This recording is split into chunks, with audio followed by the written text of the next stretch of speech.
श्री शिवाय नमस्तुभ्यम। श्री शिव महापुराण पहले खंड तृतीय अध्याय। आज हम सुनेंगे चंचुला का पाप से भय एवं संसार से वैराग्य के बारे में। आइए। सनक जी बोले, हे महाभाग सूत जी, आप सर्वज्ञ है। हे मोहम्मद ने आपके कृपा प्रसाद से मैं बारंबार कृतार्थ हूँ। आनंद में निमग्न हो रहा है। अंत आप भगवान शिव में प्रेम बढ़ाने वाली शिव संबंधी दूसरी कथा को भी कीजिए। अमृत पीने वालों को लोक में कहीं मुक्ति नहीं प्राप्त होती है, किंतु भगवान शंकर के कथामृत पान तो प्रत्यक्ष ही मुक्ति देने वाले हैं। सदाशिव की जिस कथा के सुनने मात्र से मनुष्य शिवलोक प्राप्त कर लेते हैं, वह कथा धन्य है और कथा का श्रवण करने वाला आप भी धन्य है। सूत जी बोले, हे सनक, सुनिए, मैं आपके सामने गोपनीय कथा वस्तु का भी वर्णन करूंगा, क्योंकि आप शिव भक्तों में अग्रगण्य तथा वेद वेदांतों में श्रेष्ठ है। समुद्र के निकटवर्ती देश में एक बागल नामक ग्राम है, जहाँ वैदिक धर्म से विमुख महापापी द्विजो निवास करते हैं। वे सबके सब बड़े दुष्ट है। उनका मन दूषित विषय भोगों में ही लगा रहता है। वे ना देवताओं पर विश्वास करता है, ना भाग्य पर। वे सभी कुटिल वृत्ति वाले हैं, किसानी करते और भांति के घातक अस्त्र शस्त्र रखते हैं। वे पर स्त्री गमन करने वाले और खल है। ज्ञान वैराग्य तथा सधर्मों को वे बिल्कुल नहीं जानते हैं। वे सभी पशु बुद्धि वाले हैं और सदा दूषित बातों को सुनने में संलग्न रहते हैं। जहाँ के द्विजो ऐसे हो, वहाँ के वर्णों के विषय में क्या कहा जाए। अन्य वर्णों के लोग भी उन्हीं की भ्रांति कुत्सित विचार रखने वाले सद धर्मविमुख एवं खल है। वे सदा कुकर्मों में लगे रहते हैं और नित विषय भोगों में ही डूबे रहते हैं। वह की सब स्त्रियां भी कुटिल स्वभावी की स्वेच्छाचारिणी पापासक्त कुत्सित विचार वाली व्यभिचारिणी है। वे सद्व्यवहार तथा सदाचार से सर्वथा शून्य है। पूजनों को निवास स्थान उस बस्कल नामक ग्राम में किसी समय एक बिंदुक नामधारी ब्राह्मण रहता था। वह बड़ा अधम था। वह दुरात्मा और महापापी था। यद्यपि उसकी स्त्री बड़ी सुंदर थी, तो भी वह कुमार्ग पर ही चलता था। काम वासना से कलुषित चित्त वह वेश्यागामी था। उसकी पत्नी का नाम चंचुला था। वह सदा उत्तम धर्म के पालन में लगी रहती थी, तो भी उसे छोड़कर वह दुष्ट ब्राह्मण कामासक्त होकर वेश्यागामी के हो गया था। इस तरह कुकर्म में लगे हुए उस बिंदुक के बहुत वर्ष व्यतीत हो गया। उसकी स्त्री चंचुला काम से पीड़ित होने पर भी सधर्म नाश के भय के क्लेश सहन कर भी दीर्घ काल तक सधर्म से भ्रष्ट नहीं हुई, परंतु दुराचारी पति के आचरण से प्रभावित होने के कारण काम पीड़ित हो आगे चलकर वह स्त्री भी दुराचारी हो गई। भ्रष्ट चरित्र वाले वह कुमार्ग गामिनी अपने पति की दृष्टि बचाकर रात्रि में चोरी छिपे अन्य पापी चार पुरुष के साथ रमन करने लगी। हे मुने, इस बार उस ब्राह्मण ने अपनी उस दुराचारिणी पत्नी चंचुला को कामासक्त हो पर पुरुष के साथ रात्रि में संग सर्गरत देख लिया। उस दुष्ट तथा दुराचारी में आसक्त मन वाली पत्नी को रात में पर पुरुष के साथ व्यभिचार देखकर वह क्रोधपूर्वक वेग से दौड़ा। उस दुष्ट बिंदुक को घर में आया देख जानकर वह कपटी व्यभिचारी तेजी से भाग गया। तब वह दुरात्मा बिंदुक अपनी पत्नी को पकड़कर उसे डांटता हुआ मुक्कों से बार बार पीटने लगा। वह व्यभिचारिणी दुष्ट नारी चंचुला पीटी जाने पर कुपित होकर निर्भयता पूर्वक अपने दुष्ट पति बिंदुक से कहने लगे। चंचुला बोली, मुझ पति परायण का युवती पत्नी को छोड़कर आप कुबुद्धि बस प्रतिदिन वेश्या के साथ इच्छा अनुसार रमन करते हैं। आप ही बताइए कि रूपवती तथा कामासक्त चित्त वाली मुझ युवती की पति स्वर्ग के बिना क्या गति होती होगी। मैं अत्यंत सुंदर हूँ तथा नव यौवन से उन्मुक्त हूँ। आपके स्वर्ग के बिना व्यथित चित्त वाली मैं कामजन्य दुख को कैसे सह सकती हूँ।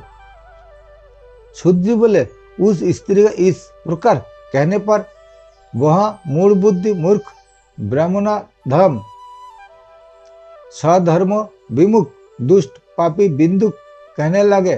बिंदुक बोले, काम से व्याकुल लज्जित होकर तुमने यह सत्य ही कहा है। हे प्रिय, तुम भय त्याग दो और मैं जो तुमसे हित की बात करता हूँ उसे सुनो। तुम निर्भय होकर नित्य पर पुरुषों के साथ संसर्ग करो, उन्हें संतुष्ट करके उनसे धन खींचो। वह सारा धन वेश्या के प्रति आसक्त मन वाले मुझको दे दिया करो। इससे तुम्हारा और मेरा दोनों का ही स्वार्थ सिद्ध हो जाएगा। छूत जी बोले, पति का यह वचन सुनकर उसकी पत्नी चंचुला ने प्रसन्न होकर उसकी कही बात मान ली। उन दोनों दुराचारी पति पत्नी ने इस प्रकार समझौता कर लिया तथा वे दोनों निर्भय चित्तों से कुकर्म में लीन हो गया। इस तरह दुराचार में डूबे हुए उन मूढ़ चित्तों वाले पति पत्नी का बहुत सा समय व्यतीत हो गया। तदनंतर शूद्र जातीय वेश्या का पति बना हुआ वह दूषित बुद्धि वाला दुष्ट ब्राह्मण बिंदु समयानुसार मृत्यु को प्राप्त हो नरक में जा पड़ा। बहुत दिनों तक नरक के दुख भोगकर वह मूढ़ बुद्धि पापी विदर्भ पर्वत पर भयंकर पिशाच हुआ। इधर उस दुराचारी पति बिंदु के मर जाने पर वह मूढ़ हृदया चंचुला बहुत समय तक पुत्रों के साथ अपने घर में ही रही। इस प्रकार प्रेम पूर्वक कामनासक्त होकर जारों के साथ विहार करती हुए उस चंचुला नामक स्त्री का कुछ यौवन समय के साथ ढलने लगे। एक दिन देवजोग से किसी पुण्य पर्वत के आने पर वह स्त्री भाई बंधुओं के साथ गोकर्ण क्षेत्र में गई। तीर्थयात्रियों के संग से उसने भी उस समय जाकर किसी तीर्थ के जल में स्नान किया। फिर वह साधारणतः मेला देखने के दृष्टि से बंधुजनों के साथ यंत्र तंत्र घूमने लगे।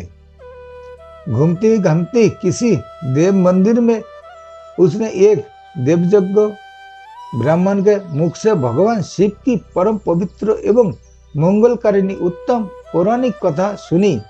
कथावाचक ब्राह्मण कह रहे थे कि जो स्त्रियां पर पुरुषों के साथ व्यभिचार करती है वे मरने के बाद जब जमलोक में जाती है तब जमराज के दूत उनकी जोनियों तपे हुए लोहे का परिघ डालते हैं। पौराणिक ब्राह्मण के मुख से यह वैराग्य बढ़ाने वाली कथा सुनकर चंचुला भय से व्याकुल हो वह कांपने लगी। जब कथा समाप्त हुई और लोग वहां से बाहर चले गए, तब वह भयभीत नारी एकांत में शिव पुराण की कथा बसने वाले उन ब्राह्मण से कहने लगे। चंचुला ने कहा, ब्राह्मण, मैं अपने धर्म को नहीं जानती थी, इसलिए मेरे द्वारा बड़ा दुराचार हुआ है। स्वामिन, इसे सुनकर मेरे ऊपर अनुपम कृपा करके आप मेरा उद्धार कीजिए। हे प्रभु, मैंने मूढ़ बुद्धि के कारण घोर पाप किया है। मैंने कामाद्ध होकर अपनी संपूर्ण युवावस्था व्यभिचार में बिताई है। आज वैराग्य रस से ओत-पोत अपने इस प्रवचन को सुनकर मुझे बड़ा भय लग रहा है। मैं कांप उठी हूँ और मुझे इस संसार के वैराग्य हो गया है। मुझ मूढ़ चित्त वाली पापिनी को धिक्कार है। मैं सर्वथा निंदा के योग्य हूँ। मैं उचित विषय में फंसी हुई हूँ और अपने धर्म के विमुख हो गई हूँ। थोड़े से सुख के लिए अपने हित का नाश करने वाले तथा भयंकर कष्ट देने वाले घोर पाप मैंने अनजाने में ही कर डाले। हाय, ना जाने किस किस घोर कष्टदायक दुर्गति में मुझे पड़ना पड़ेगा और वह कौन बुद्धिमान पुरुष कुमार्ग में मन लगाने वाली मुझ पापिनियों का साथ देगा। मृत्यु काल में उन भयंकर जमदूतों को मैं कैसे देखूंगी। जब वे बलपूर्वक मेरे गले में फंदे डालकर मुझे बांधेंगे, तब मैं कैसे धीरज धारण कर सकूंगी।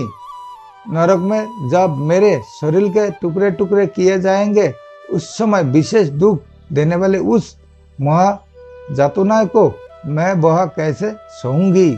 दुख और शोक से प्राप्त होकर मैं दिन में सहज इंद्रिय व्यवहार और रात्रि में नींद कैसे प्राप्त कर सकूंगी। हाय, मैं मरी गई, मैं जल गई, मेरा हृदय विदीर्ण हो गई है और मैं सब प्रकार से नष्ट हो गई, क्योंकि मैं हर तरह से पाप में ही डूबी रही हूँ।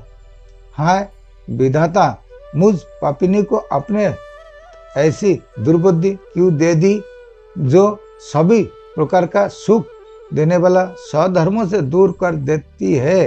हे दिजो, शूल से विदा हुआ व्यक्ति ऊंचे पर्वत शिखर से गिरने पर जैसा घोर कष्ट पाता है, उससे भी करोड़ गुना कष्ट मुझे है। सैकड़ों अश्वमेध यज्ञ करके अथवा सैकड़ों वर्षों तक गंगा स्नान करने पर भी मेरे घोर पापों की शुद्धि संभव नहीं दिखती।